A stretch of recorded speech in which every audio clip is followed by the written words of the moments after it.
ការចាប់ផ្ដើមនៃការចង់រកស៊ីឬចង់ធ្វើការអ្វីមួយខ្ញុំត្រូវមានចំណុចអីខ្លះធ្វើមិនដើម្បីបំបត្តិភាពភ័យខ្លាច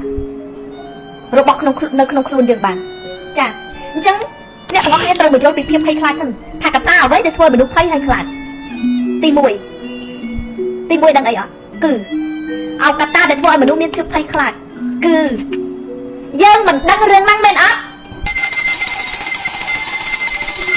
ចង់មកស្រុកស៊ីអនឡាញគ្មានបទពិសោធន៍អត់ដឹងថាត្រូវធ្វើម៉េចទៅខ្លាច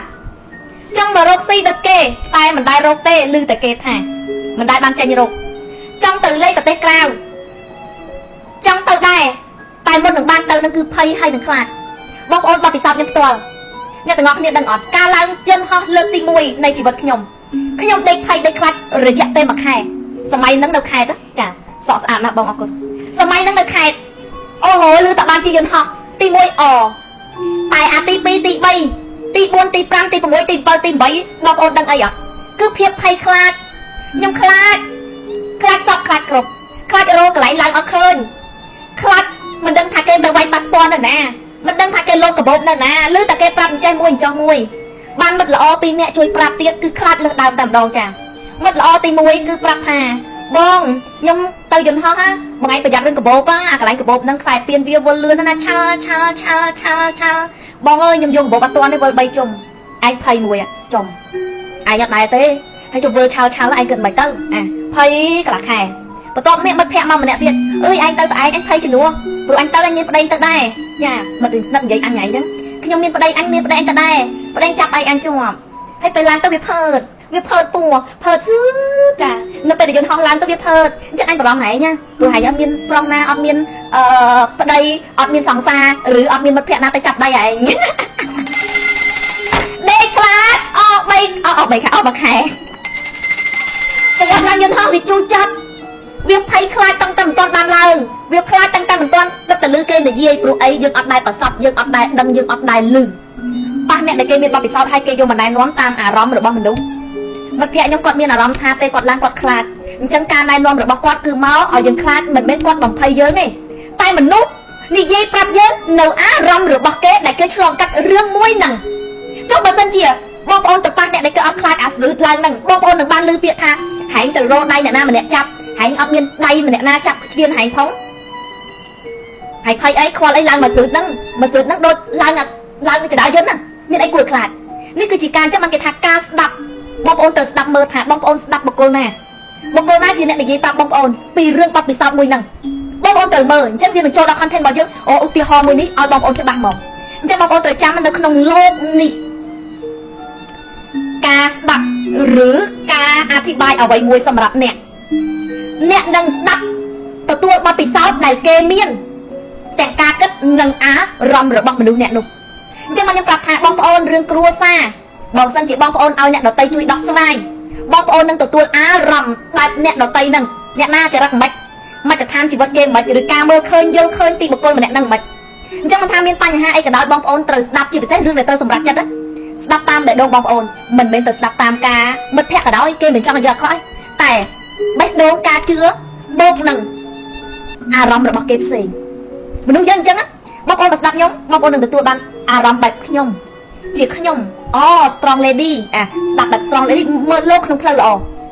តែបើបងប្អូនទៅស្ដាប់អ្នកដែលមើលលោកក្នុងផ្លូវអាក្រក់ដែលមានអគតិរឿងស្នេហាបងប្អូននឹងទទួលបានដំបូលមានឬយោបល់ដែលអគតិរឿងស្នេហា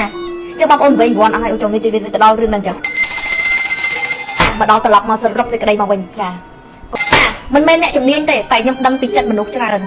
ដឹងពីចិត្តយើងច្រើនទើបដឹងពីចិត្តអ្នកច្រើនមិនគ្រូទាយមិនអ្នកម៉ែមិនអ្នកចិត្តវិទ្យាអីទេតែដឹងពីចិត្តខ្លួនឯងច្រើនទើបដឹងពីចិត្តអ្នកច្រើនចាអញ្ចឹងបន្ទាប់ពីជួបភាពភ័យខ្លាចនឹងហើយមុនពីមូលហេតុគឺយើងអត់ដឹងទេ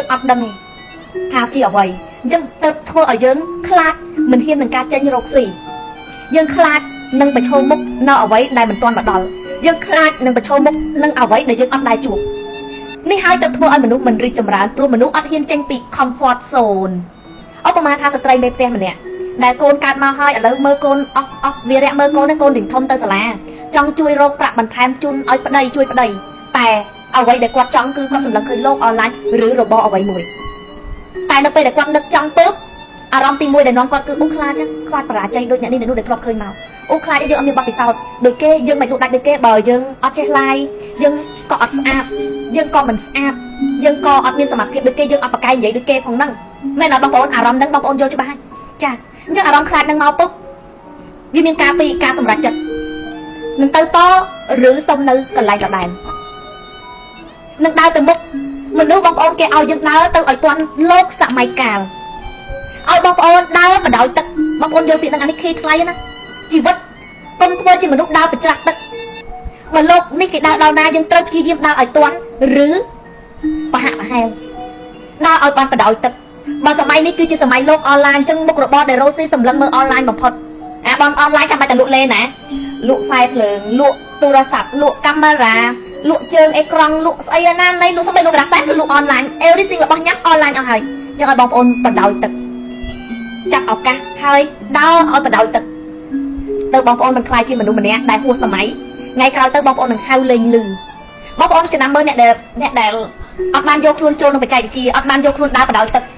អត់បានដើរបដោយទឹកអ្នកដែលធ្លាប់ពីមុនសម័យ offline លក់ដាច់មានទីតាំងល្អទីតាំងខ្ញុំនៅណាចិត្តវិមានឯករាជ្យនោះទីតាំងខ្ញុំណានៅចិត្តសាថ្មីទីតាំងខ្ញុំណាសាអូស័យគឺជាកន្លែងដែលបណ្ដុំមនុស្សតែនៅពេលឥឡូវដែលបណ្ដុំមនុស្សបើដែលដើរកាត់24ម៉ោងគឺទូរស័ព្ទអនឡាញចាអនឡាញគឺជាកន្លែងដែលមនុស្សដើរ24ម៉ោងលើ24ម៉ោងក្នុង1វិនាទីមានអ្នក live ទូទាំងពិភពលោក 5000 account 1វិនាទីអញ្ចឹងអីគេយើងអត់ដឹងយើងថាយើងអត់ដឹងតែយើងកុំភ្លេចថាយើងត្រូវដើរបដោយទឹកដើរបច្រាស់ទឹកវាហត់ស្មើឥឡូវហេតុអីគ្រាន់តែខ្លាចចង់លក់3ឆ្នាំហើយចាតែមានវិធីការមិនមែនជាជំរុញបងប្អូនទេណាបងប្អូនចាំស្ដាប់ឲ្យចប់អូខេអូននិយាយថា3ឆ្នាំអូនក៏ចង់លក់3ឆ្នាំតែមិនហ៊ានព្រោះខ្លាចតែខ្ញុំចង់ចាក់បងប្អូនថាបងប្អូននៅតិចទៀតបើបងប្អូនចូលតាំងពី3ឆ្នាំមុនការលក់3ឆ្នាំមុនស្រួលជាងឥឡូវផងមែនអត់ការលក់អនឡាញ3ឆ្នាំមុនគ្រាន់តែចេះ live ពុកចប់ហើយតែឥឡូវមិនមែនទេចាឥឡូវមិនមែនទេអញ្ចឹងមិនមែនមានការបែបចង់បាន view នេះនោះស្អីហ៎ដោយសារអីវាមិនដូចមុនសម័យមុនដាក់បូត$2 $1 $5តបពេកចង់ឈួតចាចង់ឈួតនៅអស់ឲ្យចាក់$5ខ្ញុំមិននៅខេត្តដាក់តបបូតពេក5រៀលតបលក់5រៀលហ្នឹងលក់យ៉ាងតិចក៏បាន$500ទៅ$1000តែឥឡូវសួរបានអត់អញ្ចឹងយើង3ឆ្នាំហើយពេលវេលាកន្លងហើយយើងធ្វើខ្លួនដើរប្រច្រាស់ទឹកចាអូខេមកដល់ភាពភ័យខ្លាចមានដោយសារមនុស្សមិនដឹងអ្វីដែលអាចកម្ចាត់ភាពភ័យខ្លាចបានគឺចូលអ្នកទៅរៀនយល់ដឹងម្ដងបន្តិចបងប្អូនកុំគិតថាអានេះ mindset ឲ្យចំហ្មងបងប្អូនវិធីគិត mindset ដែលបងប្អូនអាចប្រើប្រាស់បានគ្រប់មជ្ឈដ្ឋានជីវិតបងប្អូនទៅប្រាប់ខ្លួនឯងថាមនុស្សគឺការរៀនយល់ដឹងអ្នកណាក៏អាចរៀនយល់ដឹងបានបុគ្គលណាក៏មិនមែនមួយថ្ងៃមកប្រកែភ្លាមបើសិនជាបងប្អូនគ្រាន់តែចូលមកពុកបងប្អូនគិតថាខ្ញុំចង់ខ្លាំងដូចអ្នកនេះអ្នកនោះប្រៀបធៀបពុកបងប្អូននឹងបាក់ស្បាតបងប្អូននឹងថាអូយើងធ្វើមិនបានដូចគេទេ